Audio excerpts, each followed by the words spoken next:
ఏ బాటైనా పర్వాలేదంట, సమయంతో సాగటమే మన సింపుల్ సిద్ధాంతం.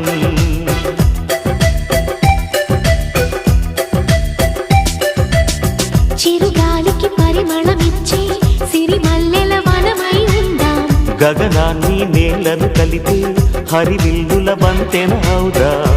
ఆనందం అంటే అర్థం మనమందా, ప్రతి పూట పాటై సాగే హుషారు సరిగమలో. ఎన్నో ఎన్నో రాగాలుండే సంగీతం కాదా, చల్లకి నవ్వుల కేరింత.